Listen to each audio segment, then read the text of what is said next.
Hola, bon dia a tots, xicos, xiques de la classe d'esgrima i els altres que no sigueu de la classe d'esgrima que també estigueu mirant aquest vídeo. Feliç dia del llibre a tots i feliç Sant Jordi a tots els Jordis, especialment en el nostre. Espero que avui, malgrat sigui un dia diferent de Sant Jordi, passeu un dia entretingut, recordant la importància que tenen els llibres, els contes, tot a la nostra vida. I bé, com vosaltres sabeu, durant tota aquesta setmana a escola nosaltres anàvem a fer la setmana del llibre solidari. Què ha passat? Que en tot això, com que no ho hem pogut fer, i avui havien de fer el contes, jo vaig pensar que tal vegada estaria bé recuperar en certa manera aquesta activitat per fer-la amb vosaltres, malament sigui així a YouTube. Així que tinc un conte per vosaltres. En el vídeo d'ahir, d'aquests que vos enviï cada dia, vaig demanar quines opcions volíeu, no? I he de dir que el 100% dels vots se varen decantar per aquesta opció que vos duc ara. Així que espero que vos agradi. Crec que és un conte un poc diferent, crec que no l'haureu sentit, i si l'heu sentit ja m'ho deis. Però bé, així que anem a començar. Què us pareix? Esteu preparats? Jo crec que per escoltar un conte hem de tenir postura relaxada i còmoda. Tothom està còmode, està assegut bé, una bona postura. Sí? Esteu preparats? Molt bé. I esteu atents amb els ulls ben oberts i les orelles ben obertes, perquè tinc un conte molt especial per vosaltres. Fa moltíssim de temps, a un poble molt llunyà de l'illa de Mallorca, vivia un mussol que s'anomenava Tomeu. En Tomeu, com bé sabeu, era un mussol molt interessant. Tenia els ulls molt grans, tenia unes ales enormes, tenia un pelatge ben tupit. Però en Tomeu no era feliç. Sempre estaria trist, sempre anava d'arbre en arbre, plorant, sempre estaria avorrit, sempre estaria pessimista. I mai s'havia aturat a pensar per què. Fins que un dia, la seva amiga Ana Marta, que era una marieta, se va acostar i li va dir: Tomeu, com així tu sempre tens aquesta cara? Com així tu sempre has d'estar enfadat? M'ho pots explicar? I en Tomeu li va dir a Ana Marta: Ai, Marta, si tu sabessis...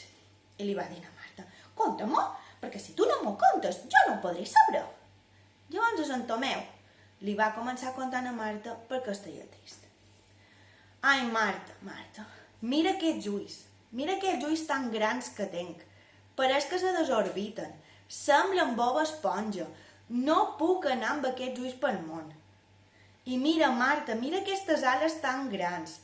Me pec cops per tot allà on vaig perquè no me deixen passar tranquil per entre les branques. I mira aquest nas que tinc, aquest bec és tan petit que gairebé no puc menjar.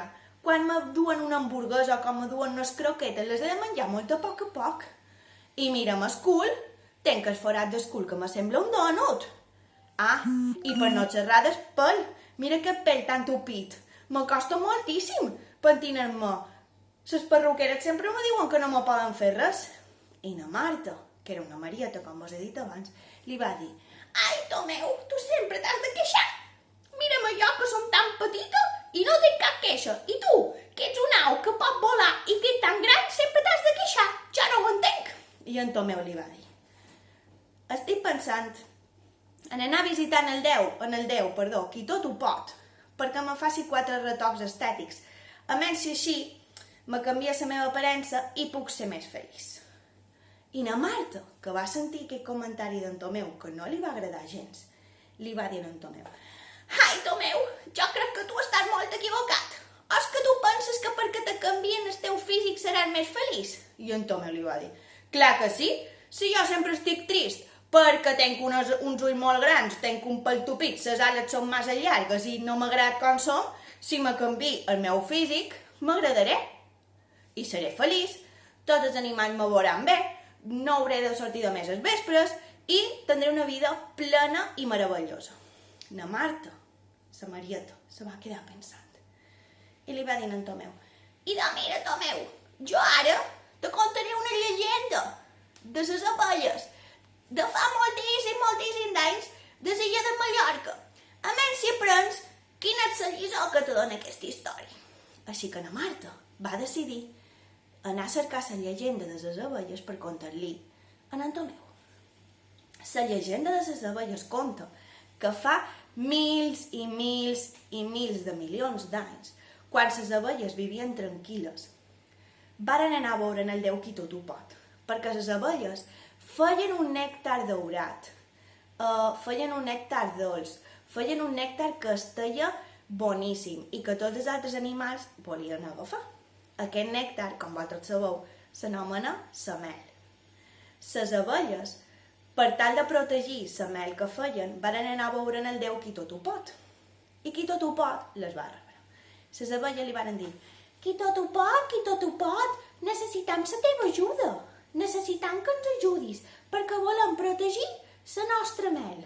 I nosaltres som tan petites que quan ve un elefant, un os, quan ve un tigre, no podem fer res per protegir la mel. Qui tot ho pot, que era un déu, però era molt savi, els hi va contestar: abelles, jo no vos puc donar cap poder.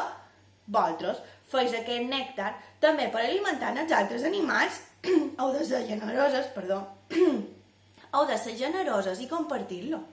I les abelles els hi van dir: no, nosaltres no volem compartir el nostre nèctar perquè som molt faneres i el volem per nosaltres. Volem guardar per les reines, el volem guardar per les abelles grans, les abelles petites, les abelles mitjanceres.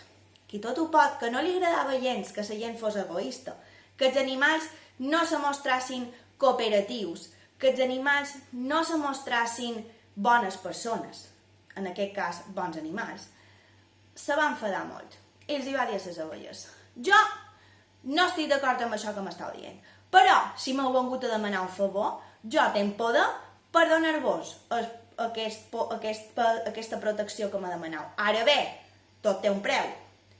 Esteu dispostes a pagar el preu que sigui? I les abelles li varen contestar: sí, totes, sí. Nosaltres l'únic que mos importa és protegir el nostre nèctar, la nostra mel, que sigui només per nosaltres i que els altres animals no mos la puguin llevar. Qui tot ho pot, que com vos he dit abans, era un déu savi, però era molt just, se va quedar pensant una estona. I els hi va contestar: molt bé, jo vos donaré protecció perquè vosaltres pugueu protegir la vostra mel. Ara bé, és una protecció enverinada. Vosaltres mateixes l'heu volguda. El vostre egoisme ha volgut aquesta protecció. Vos dono la darrera oportunitat. Esteu segures? I totes les abelles van dir: sí, volem protecció, volem protegir la mel. Qui tot ho pot va començar a concentrar trons i llamps i pluja i núvols i neu. De manera que va començar a mesclar dins un perol herba sana, un poc d'oli, flors silvestres, i va començar a sortir un brevatge. I va dir que el poder dels cels els hi donin a aquestes abelles una protecció per la seva mel. De cop les abelles varen començar a desenvolupar a darrere en el cul un punxó, que és el punxó que tenen les abelles quan piquen.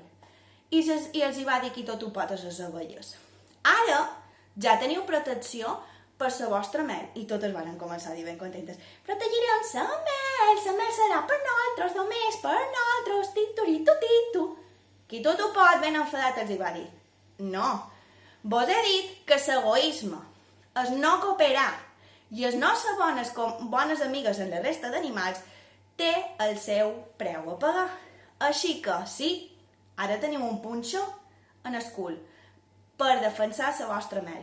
Però cada pic que vosaltres piqueu un altre animal, un altre ésser, per tal de protegir la vostra mel, morireu. Les abelles van quedar bocabadades. I qui tot ho pot li va dir: heu d'entendre que vosaltres teniu la vostra funció dins la natura igual que els altres animals. Si vosaltres no cooperau amb la resta del món, en aquest cas, la natura, per tal de tenir un equilibri, si un ésser no coopera, ja se romp la cadena de cooperació. Les abelles varen quedar molt pensatives, perquè se varen donar compte que el seu egoisme, el pensar només en protegir-les a elles, en el final, que aconseguien? Que si elles picaven qualsevol altre animal per tal de protegir la seva mel, les que acabarien morint són elles. Clar, les abelles estaven molt tristes, fins que una d'elles va dir: jo crec que mos hem equivocat. Qui tot ho pot, mos ha donat una lliçó. No podem canviar primer el nostre físic per ser egoistes. Perquè ara, per ser egoistes i no cooperar amb la resta d'animals, mireu el que mos ha passat. Si nosaltres volem protegir la ment, morirem si piquem. I hem de picar en els altres animals? Jo crec que no. I totes deien: no ens haurem de picar perquè si no morirem. I aquesta és la llegenda de com perquè les abelles tenen el pinxo i perquè piquen. Na Marta, quan va acabar de cantar aquesta llegenda en Tomeu, li va dir a en Tomeu: Tomeu, ara que trobes que has d'anar a veure qui tot ho pot? O estàs un poc menys convençut? En Tomeu, que vos record era un mussol que estava complexat amb el seu cos, va dir: saps què te dic? Que ja no vull anar a veure qui tot ho pot. Perquè mira, aquests ulls tan grans que tenc me donen la possibilitat de veure molt en fora i puc veure el que fan els nins de les bassetes des d'aquí on estic. Puc veure el que fan els nins que viuen en dracs i els nins que viuen en el port d'en dracs i a Sentem i a Sarracó.